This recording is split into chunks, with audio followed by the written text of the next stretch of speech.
Qué rico, sabroso, también dulce. Qué rico, rico, rico, rico, rico, sabroso, también dulce. Qué rico, rico, rico, rico. Bienvenidos, queridos amigos, a su espacio de reflexión y análisis, Qué Rico Show. Les recordamos que nuestro espacio es retransmitido por la Radio Comunidad www.radiocomunidad.com los días sábados a las 5 de la tarde.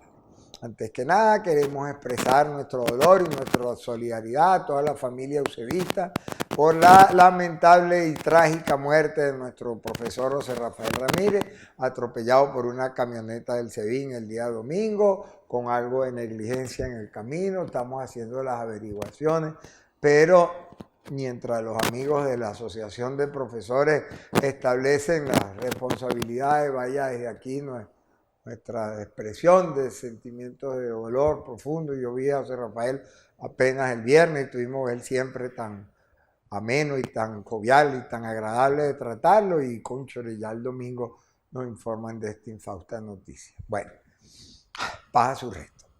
Queridos amigos, la situación de los derechos humanos en Venezuela, pues lejos de mejorarse, se empeora. Uno podría pensar que después de semejante informe que mete la señora Bachelet, deberían al menos haber enmendado la plana, tener apariencia, y cada día salen noticias peores sobre el irrespeto a los derechos humanos en Venezuela. Una aguerrida venezolana, la diputada Yajaira de Forero, conocida defensora de los derechos humanos. Yo nunca presento a las señoras como esposa, pero en este caso sí lo hago porque su señor marido ha recibido, el comisario Forero, una de las más crueles e inhumanos tratos e injustos que se le ha dado a algún funcionario en Venezuela. Fue la hazaña con que el Estado venezolano trató su caso, que incluso, como denunciamos hace 2 años, algo así, que usted nos visitó, le habían diagnosticado una enfermedad severa y ni así le quisieron dar la casa por cárcel para que se tratara, pues, el trato humano que merecía el comisario. Bienvenida, Yajaira. Muchísimas gracias, profesor. Gracias por la invitación a este prestigioso programa y por permitirme, pues, este momento para darle un mensaje a todos los venezolanos que tanto quieren tener conocimiento de lo que está pasando. Fíjese, Yajaira, hay un caso puntual que tiene que ver con los derechos humanos, que tiene que ver con la política y que tiene que ver con la policía venezolana, que fueron los enfrentamientos inexplicables y peor aún inexplicados que ocurrieron en la Cota 905. Uno escucha explicaciones de funcionarios del Estado, como la ministra de Prisiones, que llegó al extremo de decir que hay que meter preso a los policías que rayaron al gobierno durante la visita del Foro de Zapalo. Hágame Dios. Sí, una situación sumamente grave.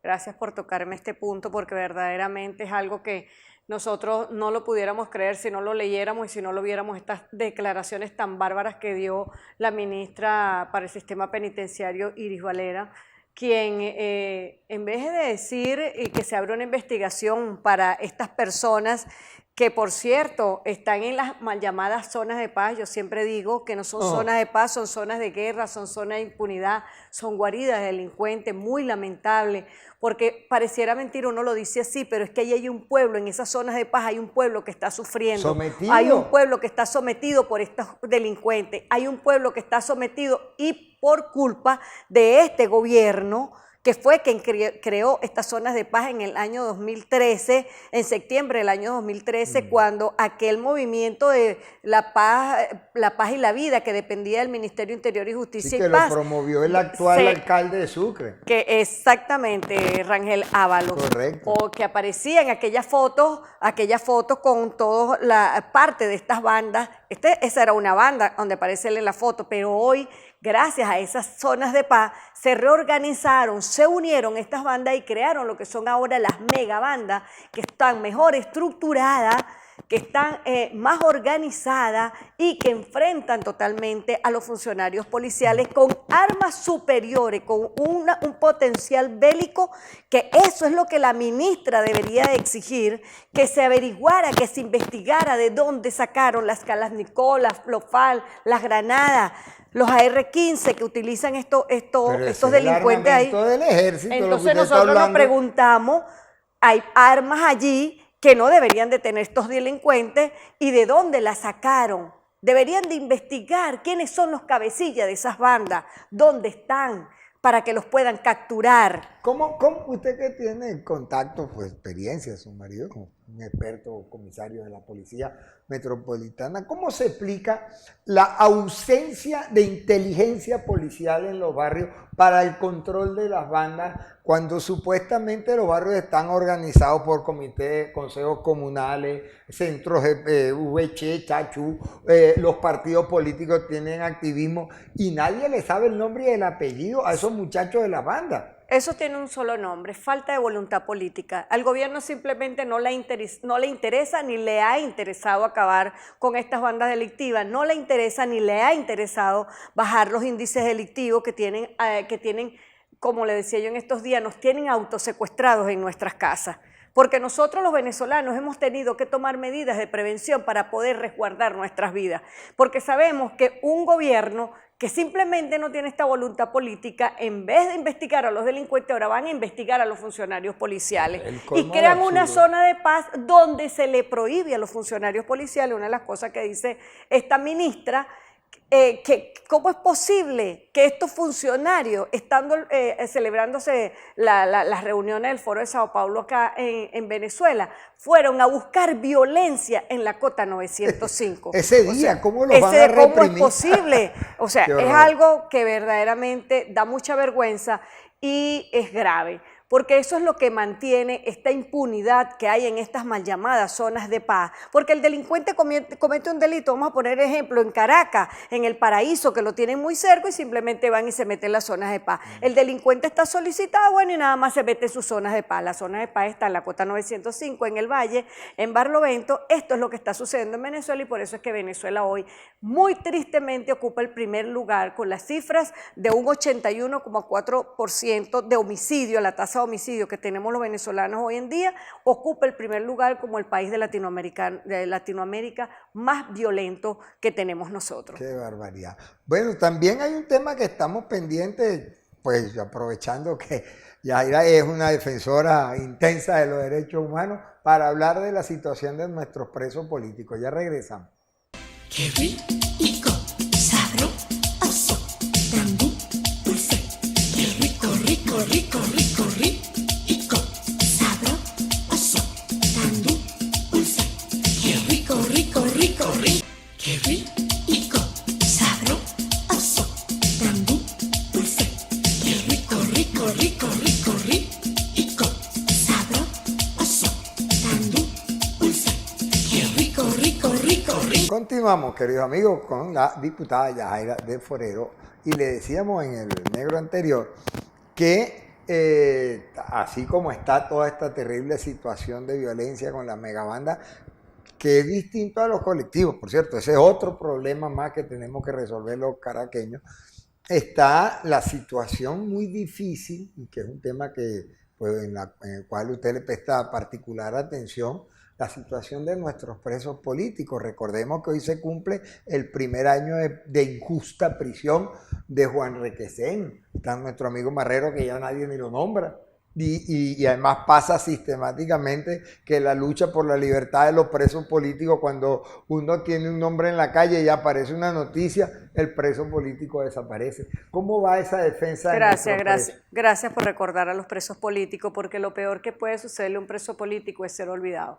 Y efectivamente, como dice el profesor, cuando nosotros estamos luchando por los presos políticos, viene una noticia más, si se quiere, que nos conmueve más a los venezolanos, que es a diario, lamentablemente, y ese preso político se va olvidando. Por eso yo hago un llamado a que no olvidemos a los presos políticos, esos hombres y mujeres que están en las cárceles de Venezuela, más de 50 mujeres, por cierto, que están en distintas, más de 50 mujeres, wow, 57 mujeres, que nadie ha levantado. que están presas injustamente y que lo han hecho por alzar nuestra voz en defensa de nuestros derechos. Porque cuando nosotros salimos a protestar, profesor, salimos a las calles a protestar, a alzar nuestra voz, no lo hacemos nada más que por los derechos de Yajaira, por los derechos de Forero, por los derechos del profesor Rico, no. Lo hacemos por los derechos de todos los venezolanos, por esos niños que no tienen comida, por los que están muriendo desnutridos, por aquellos pacientes que están muriendo en los hospitales por falta de medicina, por la inseguridad, como lo acabamos de decir en estos momentos, la inseguridad que está acabando con la vida de los venezolanos. Lo hacemos por los derechos de todos y por eso ellos están presos. Y nosotros debemos recordarlos a cada momento, debemos alzar nuestra voz pidiendo la libertad. Muchos están presos, pero también recordemos a nuestros jóvenes que fueron asesinados en el año 2014, en el año 2016, en el año 2017, que ellos dieron su vida por defendiendo nuestros derechos. Pero también recordemos a aquellos presos políticos que han muerto siendo torturados cruelmente. Como el caso de Carlos Andrés García, recordemos ese caso. Ese es un concejal de Guadalupe. Un concejal de Primero Justicia. Recuerden, en aquella época, que creo que fue en el año 2017, cuando el cambio del nuevo cono monetario por primera vez, bueno, ese concejal le sembraron unas cajas de billetes en su casa por ser un líder en Apure, lo pusieron preso, le dio un ACV y lo dejaron casi morir en el calabozo. Pero ahí cuando hay que aclarar algo, mire, perdone que le interrumpa, ese era un muchacho de familia, como decimos en Venezuela, estudioso, pero con alta preocupación social, organizador de actividades sociales y visto en la prisión, la angustia lo mató. Eso es un intento de asesinato. Lo peor es que lo dejaron morir allí, ¿sí? Y lo sacan al hospital ya cuando se está muriendo, cuando ellos vieron que ya el concejal no tenía. Y tenemos a nuestro hermano Fernando Albán, un hecho muy doloroso que todos sabemos que lo maquillen como lo maquillen, sabemos que es un caso y lo han denunciado sus familiares, que Fernando fue torturado hasta quitarle la vida y luego lanzado